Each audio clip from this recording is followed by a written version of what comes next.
Hello students, आप पढ़ रहे हैं चैप्टर 3 वनस्पतिक जगत के बारे में। पिछले वीडियो में हमने आपको जिम्नोस्पर्म के बारे में समझाया था। आइए देखते हैं एंजियोस्पर्म के बारे में।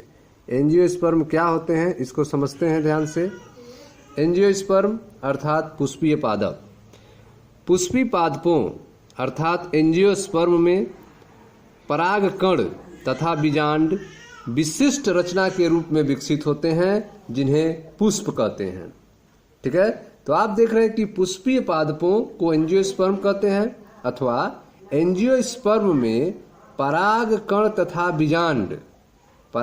तथा बीजांड विशिष्ट रचना के रूप में विकसित होते हैं, जिसे पुष्प कहते हैं। जबकि जिम्नोस्पर्म में बीजांड अनावृत होते हैं। जिम्नोस्पर्म में जो बीजांड होता है वह ओपन होता है, अनावृत होता है, खुला होता है।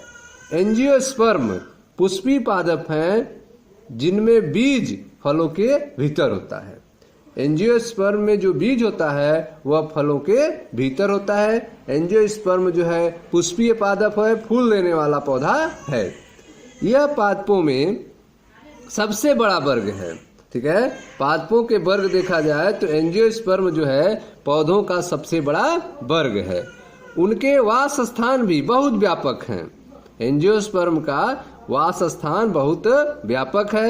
इनका माप, इनकी साइज की बात की जाए तो सूक्ष्मदर्शी जीवों उल्फिया जो को माइक्रोस्कोप से दिखाई देता है, इनका माप सूक्ष्मदर्शी जीवों उल्फिया से लेकर सबसे ऊंचे वृक्ष यूकेलिप्टस तक होता है। ठीक है, 100 मीटर से अधिक ऊंचाई होती है यूकेलिप्टस की। तो आप देख रहे हैं कि एंजियोस्पर्म पौधों की जो माप होती है वह सूक्ष्मदर्शी जीव उल्फिया से लेकर ऊंचे वृक्ष यूकेलिप्टस तक होता है। इनसे हमें भोजन, चारा, ईंधन, औषधियां तथा अन्य दूसरे आर्थिक महत्व के उत्पाद प्राप्त होते हैं। ठीक है, एंजियोस्पर्म को दो वर्गों द्विबीजपत्री तथा एक बीजपत्री में विभक्त होते हैं। तो एंजियोस्पर्म को दो भागों में डिवाइड किया गया है, दो बीजपत्री और एक बीजपत्री। दो बीजपत्री, ठीक है, द्विबीजपत्री पौधों में बीजों में कैसा स्ट्रक्चर होता है, आइए उसकी चर्चा करते हैं।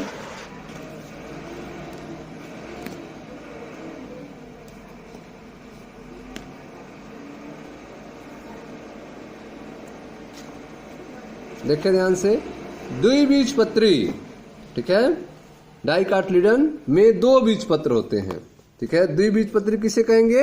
जिसमें दो बीजपत्र होते हों। ठीक है, जैसे जब उसको आप फोड़ेंगे उसके बीज को तो उसमें दो दाने निकलेंगे। जैसे चना को जब आप तोड़ेंगे दो दाना निकलेगा, दो दाल निकलेगा। मटर को दो दाल निकलेगा। ठीक है, तो दो बीजपत्री और एक बीजपत्री। एक बीजपत्री में एक बीजपत्र होता है।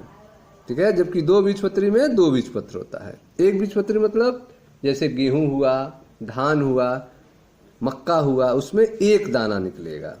ठीक है, उनको एक बीजपत्री कहेंगे। पुष्प में नर लैंगिक अंग पुंकेसर है। ठीक है, पुष्प में नर लैंगिक अंग क्या होता है? पुंकेसर होता है, लघु बीजाणु पत्र होता है। ठीक है, प्रत्येक पुंकेसर में एक पतला तंतु होता है। पुंकेसर का अगर स्ट्रक्चर देखा जाए तो प्रत्येक पुंकेसर में क्या होता है? एक पतला तंतु होता है जिसकी चोटी पर परागकोश होता है, जिसमें पराग कण बनते हैं। ठीक है, प्रत्येक पुंकेसर में एक पतला तंतु होता है जिसकी चोटी पर परागकोश होता है। मियोसिस के बाद परागकोश में परागकण बनते हैं। मियोसिस के बाद परागकोश में क्या बनते हैं? परागकण बनते हैं। आइए स्ट्रक्चर देख लेते हैं। यहाँ पे चित्र 3.6 दिया गया है एंजियोस्पर्म का जीवन चक्र के बारे में। ठीक है, यहाँ देखें, एक यहाँ पे सरसों का पौधा है। ठीक है, जो एंजियोस्पर्म के अंतर्गत आता है। यह फूल देने वाला पौधा है एंजियोस्पर्म। सरसों का पौधा आप देख रहे हैं, बीजाणुद्भिद पौधा है। ध्यान से देखें, इसके फ्लावर में, इसके फूल में दो पार्ट होंगे, दो भाग होंगे। ठीक है, एक पुंकेसर होगा और एक अंडाशय होगा। ठीक है, आप ध्यान देखें, इसकी चर्चा हो रही थी पुंकेसर की। पुंकेसर जो है वह नर लैंगिक अंग होता है पुष्प में। तो पुंकेसर में क्या होते हैं? एक पुतंतु होता है, यह आपका देखें डंठल, यह पुतंतु है, और परागकोश होता है, यह परागकोश है। परागकोश द्विपालीवत होता है। इसी परागकोश में क्या बनते हैं, परागकण बनते हैं, पालन ग्रेन बनते हैं। ठीक है, तो यह जो है आपका नर लैंगिक अंग है पुंकेसर, और यह मादा लैंगिक अंग है। ठीक है, स्त्री केसर इसको कहते हैं, जिसमें अंडाशय फूला हुआ भाग होता है, वर्तिका होती है और वर्तिकाग्र होता है अंडाशय में। ठीक है ना, तो यह मादा जनन अंग है जिसमें अंडाशय, वर्तिका और वर्तिकाग्र होता है, और यह नर जनन अंग है जिसमें तंतु और परागकोश होते हैं। ठीक है, जिसे पुंकेसर कहते हैं इसको, और इसको स्त्री केसर कहते हैं। यह दोनों भाग जो है इस फूल में पाए जाते हैं। ठीक है, तो यहाँ पे आप देख रहे हैं कि यहाँ पे जो परागकोश से जो परागकण बनते हैं उसको दिखाया गया है लघु बीजाणु मात्र कोशिका। इसके अंदर लघु बीजाणु मात्र कोशिका होगी, जिसमें लघु बीजाणु धानी होंगे, जिसमें लघु बीजाणु बनेंगे। लघु बीजाणु मात्र कोशिका में लघु बीजाणु धानी यह है जिसमें लघु बीजाणु मात्र कोशिका होती है, जो लघु बीजाणु उत्पन्न करते हैं। ठीक है, तो यह लघु बीजाणु जो है आप देखें, यह हवा के द्वारा उड़ते हुए पहुंचते हैं किसके पास, अंडाशय के पास। ठीक है, तो कैसे पहुंचेंगे, पहले इस वर्तिका पे पहुंचते हैं, वर्तिका पे पहुंचते हैं, यहाँ पर गिरते हैं, यहाँ से वर्तिका नली निकलती है जो इधर से घूमते हुए अंडाशय के पास पहुंचती है। ध्यान से देखें, यह आपका गुरु बीजाणुधानी है जिसको बीजांड कहते हैं। गुरु बीजाणुधानी इसमें मात्र कोशिका है, गुरु बीजाणु मात्र कोशिका जिसके अंदर अंडाशय है। यह जो लघु बीजाणु है परागकण जिसे कहते हैं, ठीक है, यह जो आएगा उसके वर्तिकाग्र पर गिरेगा और उसमें से पराग नली निकलेगी। पराग नली में 2 नर युग्मक होते हैं। ठीक है, यह नर युग्मक जो है इस रास्ते से अंदर पहुंचते हैं और अंड से मिल जाता है, जिससे जाइगोट बन जाता है। ठीक है, एक नर युग्मक जो है यहाँ पे सेंट्रल सेल है, ठीक है, जो 2n है उससे मिल जाता है तो ये 3n हो जाता है, और यह इससे अंड से मिलेगा तो 2n हो जाएगा। तो यह जो 2n जाइगोट बना है यह विभाजित होता है और भ्रूण बनाता है। ठीक है, तो आइए इसके बारे में पढ़ते हैं। इसके बारे में विस्तृत अध्ययन आप क्लास 12 में करेंगे। देखें ध्यान से,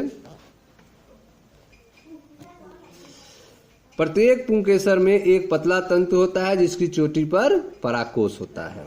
मियासिस के बाद परागकोश में परागकण बनते हैं। पुष्प में मादा लैंगिक अंग स्त्री केसर अथवा अंडक होता है। ठीक है, जो अंडाशय वर्तिका वर्तिकाग्र से बना होता है। स्त्री केसर में अंडाशय होता है जिसके अंदर एक या एक से अधिक बीजांड होते हैं। स्त्री केसर में अंडाशय होता है जिसके अंदर एक या एक से अधिक बीजांड होते हैं। बीजांड के अंदर बहुत सी न्यूनीकृत मादा युग्मकोद्भिद होता है जिसे भ्रूणकोश कहते हैं। ठीक है, बीजांड के अंदर जो है बहुत ही न्यूनीकृत मादा युग्मकोद्भिद होता है जिसे भ्रूणकोश कहते हैं। भ्रूणकोश बनने से पहले उसमें मियासिस होता है। भ्रूणकोश बनने से पहले क्या होता है, मियासिस होता है। इसलिए भ्रूणकोश की प्रत्येक कोशिका अगुणित होती है, अप्लाइड होती है, यन होती है। ठीक है, तो भ्रूणकोश बनने से पहले मियासिस होता है जिससे भ्रूणकोश की प्रत्येक कोशिका अगुणित होती है। प्रत्येक भ्रूणकोश में 3 कोशिकाएं होती हैं। प्रत्येक भ्रूणकोश में कितनी कोशिकाएं होती हैं, 3 कोशिकाएं होती हैं। अंड समुच्चय, एक अंड कोशिका होती है तथा 2 सहायक कोशिकाएं और 3 प्रतिव्यसांत कोशिकाएं तथा 2 ध्रुवी कोशिकाएं होती हैं। प्रत्येक भ्रूणकोश में 3 कोशिकीय अंड समुच्चय होता है, एक अंड कोशिका और 2 सहायक कोशिका, 3 प्रतिव्यसांत कोशिकाएं और 2 ध्रुवी कोशिकाएं होती हैं। देख ले फिगर में, यह आप फिगर देख रहे हैं, यह आपका भ्रूणकोश का स्ट्रक्चर है जिसमें 3 कोशीय अंड समुच्चय है। ठीक है, यहाँ पर आप देख रहे हैं कुछ कोशिकाएं हैं, बीच में है और यहाँ पे हैं। ठीक है, तो ये इस कोशिका में आप देख रहे हैं एक अंड कोशिका होती है और 2 सहायक कोशिका होती है। एक अंड कोशिका और 2 सहायक कोशिका होती है। यह 3 जो है प्रतिव्यसांत कोशिकाएं हैं और यह बीच में आप देख रहे हैं यह 2 ध्रुवी कोशिकाएं हैं। पराग नली से होता हुआ यह 2 नर युग्मक इसमें पहुंचते हैं। एक नर युग्मक अंड से मिल जाता है और एक नर युग्मक जो है ध्रुवी कोशिकाओं से मिल जाता है। 2 ध्रुवी कोशिकाओं से एक नर युग्मक मिलने से यह 3n हो जाता है, त्रिगुणित हो जाता है। ठीक है, और यहाँ अंड से मिलने से यह द्विगुणित हो जाता है, 2n हो जाता है। इस तरह आप देख रहे हैं कि नर युग्मक 2 बार मिल रहे हैं, एक इससे और एक इससे, तो यह दोहरा निषेचन हो रहा है। ठीक है, यह विशिष्ट लक्षण है एंजियोस्पर्म का, द्वितीय गुण है दोहरा निषेचन, डबल फर्टिलाइजेशन। आइए देखते हैं। हाँ, तो आप देख रहे हैं कि भ्रूणकोश बनने से पहले उसमें मियासिस होता है, इसलिए भ्रूणकोश की प्रत्येक कोशिका अगुणित होती है। प्रत्येक भ्रूणकोश में 3 कोशिकीय अंड समुच्चय होता है, एक अंड कोशिका तथा 2 सहायक कोशिकाएं, 3 प्रतिव्यासांत कोशिकाएं और 2 ध्रुवीय कोशिकाएं होती हैं। 2 ध्रुवीय कोशिकाएं आपस में जुड़ जाती हैं, जिससे द्विगुणित द्वितीयक केंद्रक बनता है। ठीक है, तो 2 जो पोलर न्यूक्लियाई हैं, 2 ध्रुवीय कोशिकाएं हैं, वो आपस में जुड़ जाएंगी, जिससे द्विगुणित द्वितीयक केंद्रक बनता है, सेकेंडरी न्यूक्लियस बनता है। परागकण परागकोश से निकलने के बाद, ठीक है, परागकण परागकोश से निकलने के बाद हवा अथवा अन्य एजेंसियों के द्वारा, अन्य माध्यम के द्वारा स्त्री केसर के वर्तिकाग्र पर स्थानांतरित कर दिए जाते हैं। स्त्री केसर के किस भाग पर पहुंचता है? वर्तिकाग्र पर पहुंचता है। इस स्थानांतरण को परागण कहते हैं, पॉलिनेशन कहते हैं। ठीक है, तो परागकण परागकोश से निकलने के बाद हवा अथवा अन्य एजेंसियों के द्वारा, अन्य माध्यम के द्वारा स्त्री केसर के वर्तिकाग्र पर स्थानांतरित कर दिए जाते हैं। इस स्थानांतरण को परागण कहते हैं। परागकण वर्तिकाग्र पर अंकुरित होते हैं। परागकण जो है वो वर्तिकाग्र पर अंकुरित होते हैं, जिससे परागनली बनती है। परागनली वर्तिकाग्र तथा वर्तिका के ऊतकों के बीच से होती हुई बीजांड तक पहुंचती है। परागनली भ्रूणकोश के अंदर जाती है, जहां पर फटकर यह 2 नर युग्मक को छोड़ देती है। ठीक है, तो परागनली के जो 2 नर युग्मक थे वह जो है वहां पर भ्रूणकोश के अंदर छोड़ देती है। परागनली फट जाता है भ्रूणकोश में। इसमें से एक नर युग्मक अंड कोशिका से संगलित हो जाता है, जिससे एक युग्मनज बनता है। एक नर युग्मक जो है अंड कोशिका से मिल जाएगा, संगलित हो जाएगा, जिससे एक युग्मनज बनता है, जाइगोट बनता है। जबकि दूसरा नर युग्मक द्विगुणित द्वितीयक केंद्र से संगलित हो जाता है। ठीक है, जो बीच में थे, दूसरा नर युग्मक द्विगुणित द्वितीयक केंद्र से संगलित करता है, जिससे त्रिगुणित प्राथमिक भ्रूणपोष केंद्रक बनता है, भ्रूणपोष केंद्रक बनता है।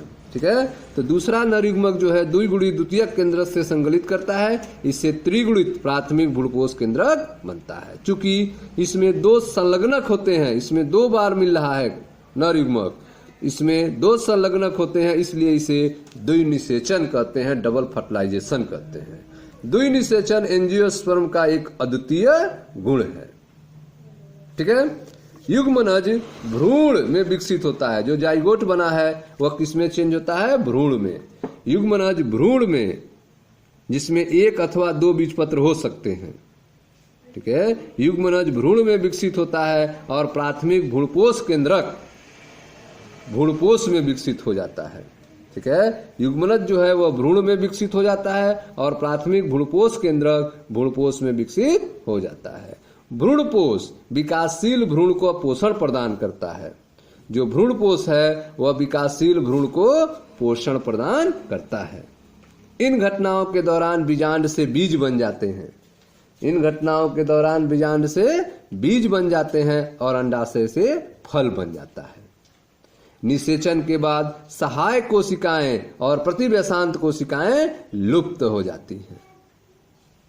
ठीक है, तो निषेचन के बाद जो है आप देख रहे हैं सहायक कोशिकाएं जो है, प्रतिव्यासांत कोशिकाएं हैं, वे लुप्त हो जाती हैं। एंजियोस्पर्म का जीवन चक्र चित्र में दिखाया गया है। तो एंजियोस्पर्म का आप जीवन चक्र देख रहे हैं। यह इसमें आप देख रहे हैं यह एक प्लांट है, बीजाणु उद्भिद प्लांट, सरसों का प्लांट देख रहे हैं, जिसमें पुष्प लगे हुए हैं। इस फूल में 2 भाग होते हैं। ठीक है, जो एक स्त्री केसर और पुंकेसर। पुंकेसर नर भाग है, स्त्री केसर मादा भाग है। ठीक है, पुंकेसर का संरचना देखें, जिसमें एक तंतु होता है, परागकोश होता है। ठीक है, इस परागकोश में लघु बीजाणु मात्र कोशिकाएं होती हैं, जिसमें से लघु बीजाणु बनते हैं, परागकण बनते हैं। ठीक है, इन्हीं लघु बीजाणु को परागकण कहते हैं। ठीक है, यह युग्मकोद्भिद अवस्था है, यन अवस्था है। यह आप देखें, यह स्त्री केसर है, जिसमें अंडाशय, वर्तिका और वर्तिकाग्र है। ठीक है, इस अंडाशय में देखें गुरु बीजाणुधानी बीजांड पाया जाता है। ठीक है, यह भ्रूणकोश बनाता है, यहाँ पर भ्रूणकोश बनाता है। जब यह परागकण जो है इस वर्तिकाग्र पर गिरता है तो यहाँ से परागनली बनती है, इस तरह से। ठीक है। यह परागनली में दो नर युग्मक होते हैं। यह परागनली अंडाशय के पास पहुंचकर फट जाती है, दोनों नर युग्मक मुक्त हो जाते हैं। एक नर युग्मक अंड कोशिका से मिल जाता है जिससे युग्मनज बनता है, जाइगोट बनता है। एक नर युग्मक जो है केंद्रक न्यूक्लियाई से मिल जाता है जिससे त्रिगुणित, ठीक है, यह त्रिगुणित प्राथमिक भ्रूणकोश केंद्रक बन जाता है। ठीक है, प्राथमिक भ्रूणकोश केंद्रक बन जाता है। यह जो जाइगोट है यह विभाजित होकर प्रो एम्ब्रियो बनाता है, एम्ब्रियो बनाता है। ठीक है, फिर एक पौधे का निर्माण हो जाता है। तो यह लाइफ साइकिल जो है चलती रहती है युग्मकोद्भिद और बीजाणुद्भिद की। यह अवस्था आप देख रहे हैं, यह एंजियोस्पर्म का जीवन चक्र है। ओके स्टूडेंट्स, मैं मनीष गुप्ता अपने चैनल में आपका स्वागत करता हूं। आप वीडियो को लाइक करें, शेयर करें, चैनल को सब्सक्राइब करें। धन्यवाद।